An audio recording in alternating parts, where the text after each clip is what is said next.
बात 1669 की है, जब अपने मेवाड़ के अंदर राज सिंह महाराजा हुआ करते थे और दिल्ली पर जो है औरंगजेब बैठा करता था। और उस समय जो है 1669 के अंदर 1669 के अंदर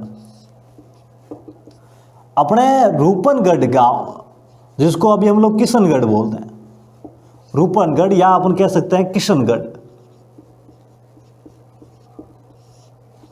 किशनगढ़, वहां पे एक राजा हुआ करते थे रूप सिंह, सामंत जिसे बोल सकते हैं रूप सिंह, रूपनगढ़ के राजा रूप सिंह। उनके एक बेटी हुआ करती थी पुत्री, और उन पुत्री का नाम था चारुमती। यानी कि 1669 में जब औरंगजेब दिल्ली पर बैठा करता था और राज सिंह जो अपने मेवाड़ में हुआ करते थे, तो रूपनगढ़ यानी कि किशनगढ़ के अंदर आपने रूप सिंह सामंत हुआ करते थे, उनकी बेटी थी चारुमती। अब ये कहानी शुरू वहाँ से होती है जब चारुमती अपने महलों में बैठी थी और वहाँ एक जो है बूढ़ी महिला पोस्टर बेचने के लिए आती है और वो आवाज़ लगा रही थी कि भाई पोस्टर ले लो और मैं इस प्रकार की पेंटिंग्स लाई हूँ। तो उसकी आवाज़ जो है वो उस चारुमती के कानों तक पहुँचती है।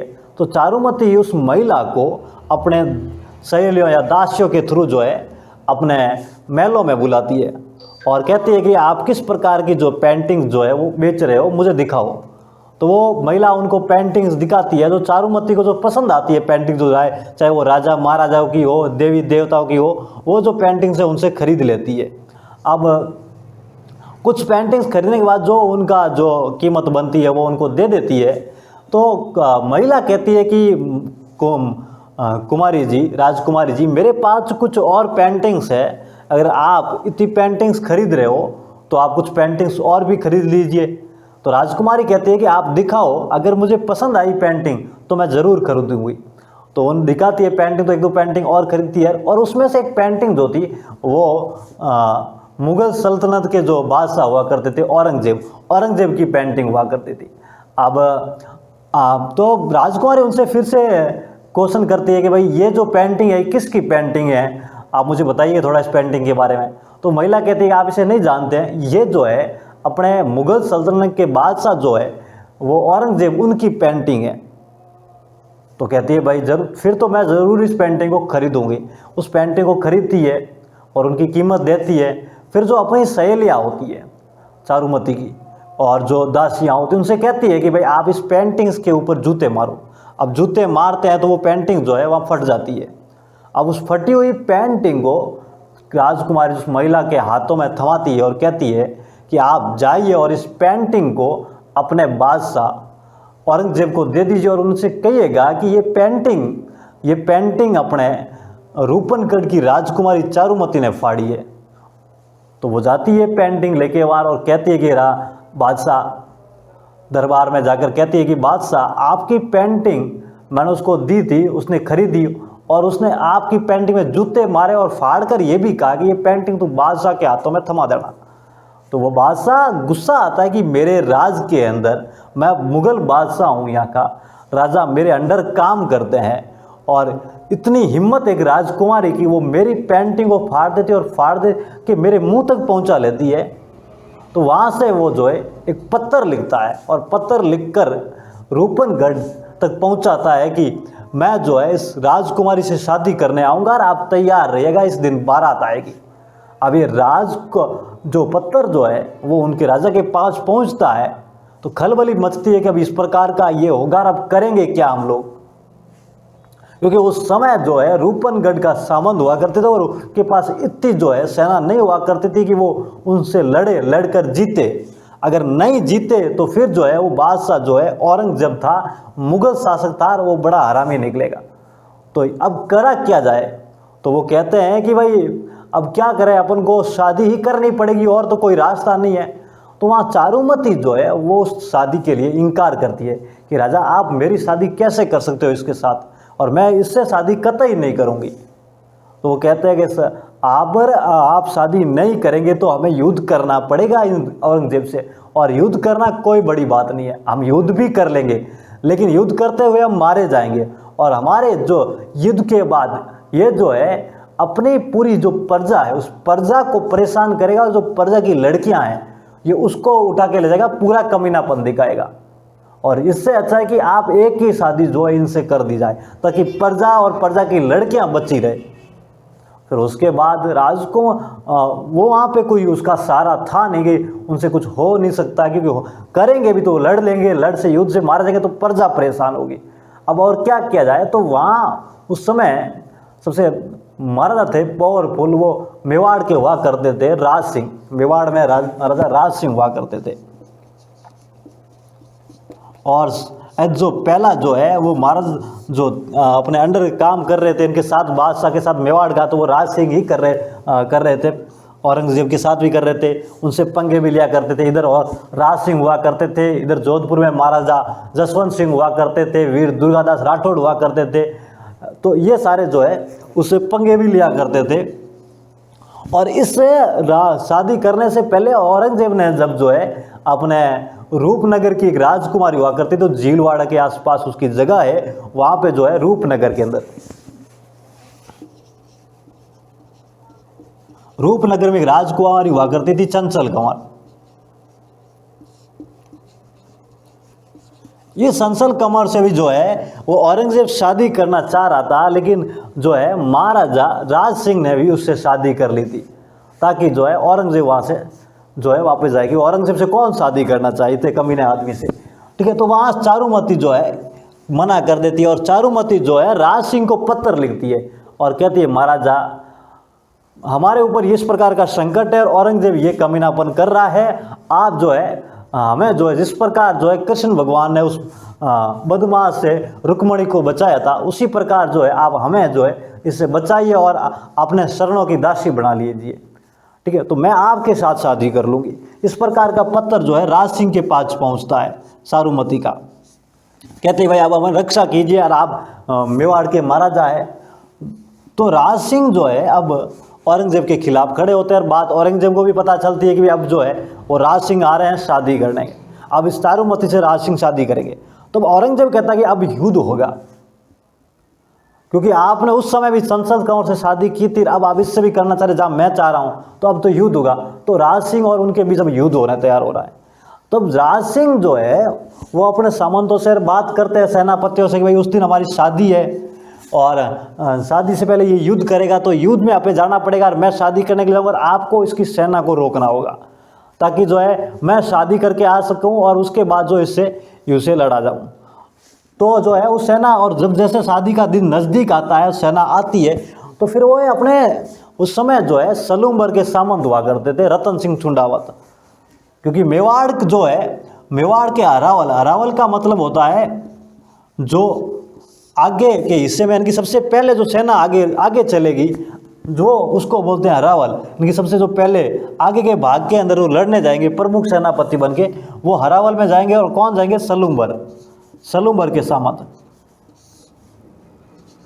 और सलूमबर के सामंत कौन हुआ करते थे? तो देखो, अपने मेवाड़ के अंदर राणा लाखा हुए थे, और राणा लाखा की जब शादी जोधपुर के महाराजा जो चुंडा की बेटी हंसाबाई से हुई थी, तो जब उन्होंने एक शर्त रखी थी भाई कि जब वो शादी तो करवाना चाह रहे थे चुंडा से, जो राणा लाखा के बेटे थे, लेकिन वह महाराजा लाखा से हो रही थी, तो उन्होंने कहा कि भाई जो हंसाबाई से जो पुत्र होगा उसकी शादी जो है वो उसको जो है राजकुमार बनाया जाएगा। जो राजगद्दी होगी, मेवाड़ का जो अगला राजा होगा, उत्तराधिकारी होगा, वो हंसाबाई का बेटा होगा। तो इस कारण जो है अपने राव जो चुंडा थे, राणा लाखा के बेटे, वो वचन देकर जो है उस गद्दी को, राजगद्दी को छोड़ देते हैं। कहते हैं कि भाई आप इस हंसाबाई की शादी इनसे करवा लीजिए, और इनका ही जो पुत्र है वो जो है अगला राजा बैठेगा, मैं नहीं बनूंगा, और मैं ये राजगद्दी छोड़ दूंगा। तो वहाँ से इसीलिए उनको जो है मेवाड़ का अपने विषम पितामह कहते हैं। तो उसके बाद चुंडा जो है, चुंडा को सलूमबर दे दिया जाता है, और चुंडा के जो वंश है वो चुंडावत कहलाए, और ये जो रतन सिंह चुंडावत है उन्हीं के वंशज है। तो ये जो है उसको उस समय कहा गया था कि अगर इनका जो रक्षा करेंगे मेवाड़ की, और मेवाड़ का जो राजा बनाएंगे, और मेवाड़ का जो है हरावल में लड़ने के लिए जाएंगे, वो चुंडा के वंश जाएंगे, इनकी चुंडा जाएंगे। तो अभी रतन सिंह चुंडावत जो वो सलूमबर के सामंत थे, तो उनको जो है ये मैसेज किया जाता है पत्र लिखा जाता है कि भाई उस दिन जो है आपको लड़ने जाना है और हरावल के लिए, क्योंकि जो औरंगजेब है वो उस दिन आक्रमण करेगा। अब होता क्या है कि रतन सिंह छुंडावत की जो है जिस दिन जाना था उनको, उसी दिन जो है इनकी शादी हुई थी। किसकी? रतन सिंह छुंडावत की। रतन सिंह छुंडावत वंशज किसके हैं? तो छुंडा के। कहाँ के सामंत है? सलूम्बर के। तो इनकी जो है उसी दिन शादी हुई थी, और शादी जो हुई थी वो हाड़ी रानी थी। हाड़ी रानी, जिनका नाम था सैल कंवर।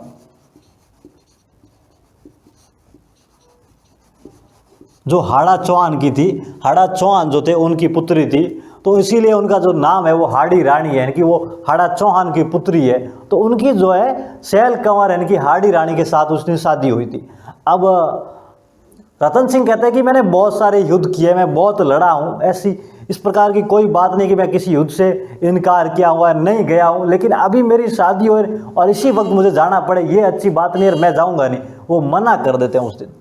अब तो रानी उनको समझाती है कि महाराज आपको जाना चाहिए, आपके सारे जो वंशज है वो इसी कारण लड़े थे और इसी कारण जो है आपको हरावल मिली है, फिर अपन को हरावल का जो अपना अधिकार है वो छीन लिया जाएगा। रतन सिंह छुंडावत जो थे वो मना कर लेते, तो रानी उनको समझाती है कि अपन को हरावल का अधिकार मिल रहा है, मिला हुआ है, इसीलिए मिला हुआ है कि भाई अपन उनके जो है हमेशा लड़ आ रहे थे और ये जो है अपने राव सुंडा से मिला हुआ है। तो रानी उनको समझाती है सैल कंवर की आपको युद्ध में जाना चाहिए, ये अपनों हरावल का अधिकार इसीलिए मिला है कि अपने जो चुंडा जी थे उन्होंने जो है अपने राजगद्दी का त्याग कर दिया था और उसी के समय से जो है मिला हुआ है, तो आपको जरूर लड़ने जाना चाहिए। अगर नहीं लड़ेंगे तो अपने हरावल से अधिकार भी छीन लिया जाएगा, अपने वंशज भी लज्जित होंगे कि अपने एक ऐसे हुए थे उत्तराधिकारी जिन्होंने जो अपने जो है हरावल में लड़ने से एक जो है अपनी रानी के कारण, रानी की सुंदरता के कारण और अपनी शादी के कारण जो है युद्ध में जाने से मना कर दिया था। तो वो उनको समझाती है। तो फिर रतन सिंह जो है वो युद्ध में जाने के लिए तैयार हो जाते हैं और जब जाते हैं उस समय जो है रानी के महलों के पास से होकर गुजरते हैं, रानी को देखते हैं तो उनको लगता है कि यार कुछ जो है एक सिंबल के रूप में एक निशानी जो है सैलानी में लेके जाऊं ताकि इनके साथ मेरे युद्ध में इनकी याद आएगी तो मैं उसको देखूंगा तो मेरा प्रोत्साहन जो है वो बढ़ेगा। तो इस कारण जो है वो उनसे एक निशानी मांगते हैं और उन नौकर के थ्रू निशानी मंगवाते हैं। तो रानी के पास जाता है तो दासी जो है, रानी जो है ये सोचती है कि भाई ये अभी भी जो है युद्ध में जाने के लिए आनाकानी कर रहे हैं, सैलानी मांग रहे हैं और क्या पता ये युद्ध से वापस बाहर निकल कर आ जाए तो हमारा जो वंशज है पूरा का पूरा वो लज्जित होगा, हमारे जो है सारे जो पिछले जो काम किए हुए उन पे पानी फिर जाएगा। तो क्या किया जाए? तो मैं उनको निशानी के रूप में जो रानी है अपना इस सोच कर सिर काट कर दे देती है और सिर काट कर दासी के हाथों में थमा कर दे देती है, आप उसको जाके ये निशानी दे के आ जाओ। अब ये जो निशानी है वो सैलानी जो सिर कटा हुआ वो उनका नौकर जो है उनके पास लेके आता है राज सिंह के पास, रतन सिंह के पास। तो रतन सिंह उस सिर को देखकर ये सोचते हैं कि भाई मैंने सोचा था कि भाई कुछ इस प्रकार की अंगूठी कुछ इस प्रकार की निशानी देगी रानी, ये पता नहीं था कि वो अपना सिर काट कर दे देगी। तो फिर जो है वो अपने जो रानी के बालों से जो अब सिर जो था उनका वो अपने गले में बांधता है और युद्ध के लिए जाता है घोड़े पे बैठकर। फिर जो है अजमेर की तरफ वहाँ लड़ते हैं युद्ध में और जो अपनी सेना को अजमेर क्रॉस नहीं करने देते हैं और बहुत ही बहादुरी के साथ लड़ते हैं और लड़ते लड़ते वहाँ वीर गति को प्राप्त हो जाते हैं। और वो वीर गति को प्राप्त हो जाते हैं वहाँ, इसीलिए जो है राज सिंह शादी कर पाते हैं और जो वो अजमेर से वापस जो है उस सेना को वहाँ से भगा देते हैं। तो वहाँ से जो है औरंगजेब की सेना वापस चली जाती है वहाँ पे। तो इस छुंडावत मांगी सैलानी सिर काट दियो सतरानी, इनकी छुंडावत ने केवल निशानी मांगी थी, एक सैलानी मांगी थी और जो रानी थी उसने सतरानी ने अपना सिर काट कर एक निशानी के रूप में दे दिया था हाड़ी रानी सैल कंवर ने। तो कहा गया है कि सतरी सैलानी साई समर सलूम्बर धीस चूड़ामण मेली सिया इन धर मेलियो शीस, इनकी सतरी सैलानी साई इनकी निशानी मांगी थी छुंडावत ने, रतन सिंह ने। तो इन्होंने जो है सतरी सैलानी साई समर सलूम्बर धीस, इनकी सलूम्बर के राजा ने एक निशानी मांगी थी, सतरी सैलानी साई समर सलूम्बर धीस चूड़ामण मेली सिया, यानी कि माता सीता ने अपनी चूड़ियाँ मेली थी, भेजी थी हनुमान जी के द्वारा राम की निशानी के रूप में राम के पास। और इन धर्म मेलियो शीश, यानी कि इन्होंने जो है अपना सिर काट कर उस निशानी के रूप में दे दिया। तो सतरी सैलानी साई समर सलुम्बर देश, चूड़ामण मेली सिया इन धर्म मेलियो शीश। इनकी रानी जो सैल कंवर थी, हाड़ी रानी, उन्होंने अपना सिर काट कर रतन सिंह सुंडावत को दे दिया युद्ध में जाने के लिए, ताकि ये बंदा जो है युद्ध से वापस बाहर करना आए रानी के मोह से, कि भाई रानी जो है अपनी शादी के मोह से वापस ना आ जाए, युद्ध से भाग कर ना आ जाए, इसलिए उन्होंने जो है अपना सिर काट कर दे दिया था। और ये जो हाड़ी रानी हुआ करते थे अपने सैल कंवर, ये अपने जो महाराजा जसवंत सिंह के थे, रानी जसवंत देव, महाराजा जसवंत सिंह की एक रानी हुआ करते थे जसवंत देव। और ये भी जो है एक हाड़ी रानी हुआ करते थे, हाड़ी रानी, क्योंकि ये भी हाड़ा चौहाना की पुत्री हुआ करते थे। तो ये महाराजा जसवंत सिंह की रानी थे, जोधपुर महाराजा के। तो इनके जो है ये सैल कंवर भतीजी हुआ करते थे, भतीजी। तो ये दोनों जो है बुआ भतीजी थे।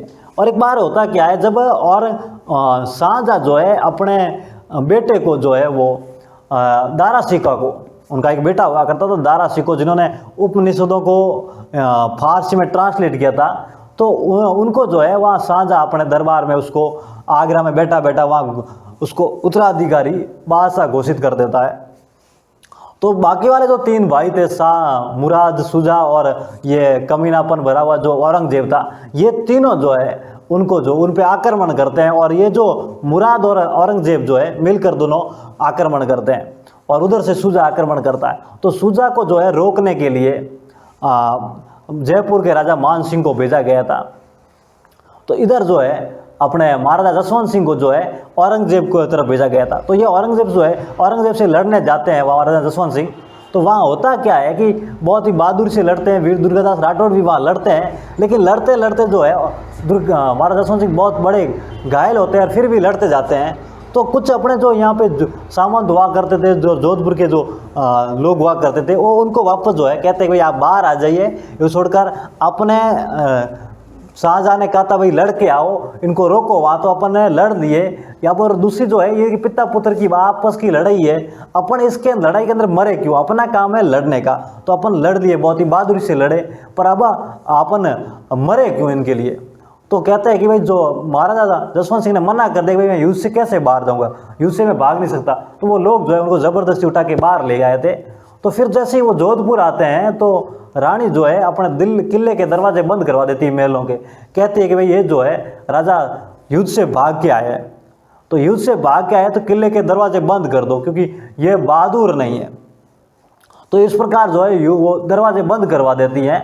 तो कुछ बाद में समझाने पर रानी दरवाजे भी खोलती है, होता है। तो ये उन्हीं की जो भतीजी हुआ करते थे, तो उन्होंने कहा था भाई मेरी रानी ने, मेरी बुआ ने इस तरह की बहादुरी दिखाई दी, और मैं जो है इस तरह कैसे अपने पति को युद्ध में जाने सकती हूँ। तो उन्होंने इसीलिए जो अपना सिर काट कर दे दिया था कि युद्ध में जाके बहादुरी से के साथ लड़े।